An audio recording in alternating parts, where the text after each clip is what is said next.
Hello everyone! Welcome back to the channel. It's me again, Kuya JP, reminding you to live your faith authentically every day.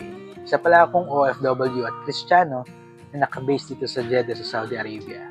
Today, let's talk about something super relevant in this world full of blurred lines. The importance of not compromising God's truth. Bakit nga ba hindi tayo dapat magpadala sa mundo? At paano naman natin ito magagawa? Ready na kayo? Let's go! Isang mahalagang bagay kung bakit hindi dapat natin i-compromise ang God's truth. Kasi tandaan natin na si Jesus mismo ang truth. Hindi siya isang option lang sa buhay, siya ang sagot. The world will tell us to live your truth. Pero let's be clear, God's truth doesn't adjust to our feelings, our culture, or trends. Kapag sinabi ng Bible na tama ito, tama yon. Kapag sinabi rin ng Bible na mali ito, sigurado mali yon. Hindi natin pwedeng baguhin ang katotohanan just to fit what is comfortable. For example, kahit na popular yung sinasabi na okay lang basta masaya ka. Pero sa totoo lang, alam natin na hindi lahat ng makapagpapasaya sa atin ay nasa loob ng plano ng Diyos. Mahalaga ang boundaries ng words niya para hindi tayo maligaw sa daigdig na ito. Isa pang mahalagang reason kung bakit hindi natin dapat i-compromise ang God's truth kasi the world will test our faith. Let's be real, hindi madali ang tumayo sa katotohanan ng Diyos, especially in a world that normalizes sin. As Christians, we're constantly pressured to compromise. Baka sa relationship, o sa work, o sa mga decisions natin. For example, okay lang naman siguro na magsinungaling, maliit lang naman eh.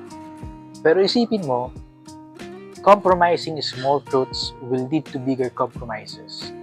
The world's standard will always go against God's words. Kaya sinabi ni Paul sa Romans chapter 12:2 na huwag tayong mag-conform. Instead, we need to renew our minds araw-araw para maging rooted sa kanyang katotohanan. Always ask yourself, will this glorify God? Or will this just please people? Isa pang mahalagang reason na dapat nating isipin for not compromising God's truth because compromising God's truth hurts. Think about this. Paano natin maibabahagi ang gospel if we're living like the world? When we compromise, we lose our credibility bilang follower ni Christ.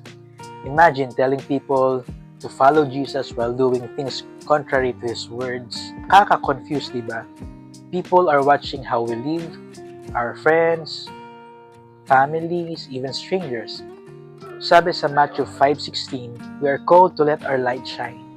Hindi ito about being perfect, pero it's about consistency. When we stand firm in God's truth, we show others na worth it ang mabuhay para kay Kristo. At kapag merong hindi maniwala agad, huwag kayong mag-alala. Your faithfulness speaks louder than words. Isa pang point kung bakit hindi dapat natin i-compromise ang God's truth because God's truth sets you free. Marami ang tao na nag-iisip na ang God's truth ay restrictive. Pero sa totoo lang, it's freeing. Ang sabi ng mundo, follow your heart. Pero ang tanong, saan tayo dadali nito? Sa confusion, sa regrets, at sa brokenness. God's truth, on the other hand, gives us peace, direction, and purpose. For example, when you live in honesty and integrity, hindi ka natatakot na may matuklasan about you. You live free. When you surrender your relationship to God, free ka from toxic cycles. Kaya huwag tayong matakot na piliin ang katotohanan ng Diyos. It's the best kind of freedom. Isa pang mahalagang reason kung bakit hindi natin dapat i-compromise ang God's truth because standing for God's truth glorifies Him. Tandaan natin, standing for God's truth isn't about us. It's about glorifying God. Every decisions we make reflects kung sino ang tunay nating sinasamba. Kapag pinili mong tumayo sa katotohanan, kahit challenging, sinasabi mo sa mundo that God is worth it. Naalala ko tuloy yung story ng mga disciples sa Acts. Pinipilit silang itigil yung pagpipreach ng gospel pero sabi nila, we must obey God rather than men. Diba, grabe yun? That's the level of boldness na kailangan natin. Ang goal natin is to honor God in every aspects of our lives. Kahit na minsan hindi tayo ma-appreciate ng mundo. Kasi, at the end of the day, ang audience natin ay si Lord at hindi yung mga tao. So, let's remember these 5 points. God's truth is non-negotiable. The world will test our faith. Compromising hurts our testimony. God's truth sets us free, and standing firm glorifies Him.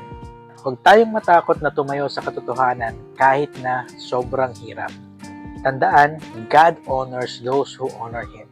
So if this message spoke to you, like, share, and comment below kung ano yung pinaka-takeaway mo today. And as always, let us live our lives anchored in God's words. Until next time, ingat.